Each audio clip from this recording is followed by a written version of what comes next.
पंढरपूर विठ्ठल मंदिरात परस्पर्श दर्शन रांगेत दर्शनाला तब्बल 10 ते 11 तास लागतात। व्हीआयपी आणि ऑनलाईन दर्शनामुळे परस्पर्श रांगेतील भाविक मात्र ताटकळत उभे राहत आहेत। मंगळवारी रांगेतील संतप्त भाविकांकडून मंदिर प्रशासनाविरोधात घोषणाबाजी यावेळी करण्यात आली। सकाळी 10 वाजता रांगेत उभं राहणाऱ्या भाविकांना संध्याकाळी 7 वाजता दर्शन मिळत आहे। परस्पर्श दर्शन रांगेच्या स्कायवॉकवर पिण्याच्या पाण्याची आणि बाथरूमचीही व्यवस्था नाही। व्हीआयपी दर्शनासाठी 5-5 तास परस्पर्श रांग थांबवली जात असल्यानं आता हे संताप व्यक्त करण्यात आले आहे।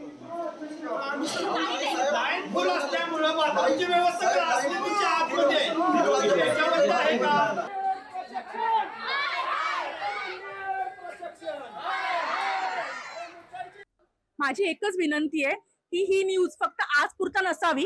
मागणी हीच आहे की जर तुम्ही ऑनलाईन करताय तर सगळ्यांना सांगा की बाकीच्या लोकांनी येऊच नका, कारण मग विठ्ठलाला फक्त ऑनलाईन बुकिंगचेच भक्त हवे आहेत, आम्ही नको आहोत। आपल्या जे विठ्ठलाचं दर्शन घेणारे जे भाविक आहेत ते खेडे त्याच्यातून आलेले त्यांना ऑनलाईन समजणार नाहीये, त्यासाठी ऑनलाईन पण जी वयस्कर असते त्यासनी दर्शन भेटत नाही, जी देखावा करत त्यासनीच का दर्शन भेटतंय। व्हीआयपी त्याच्यापेक्षा दर्शन बंद करा, ऑनलाईन फॉर्म भरायची काय गरज आहे? हा आमचा प्रश्न आहे, काय संबंध आहे? पण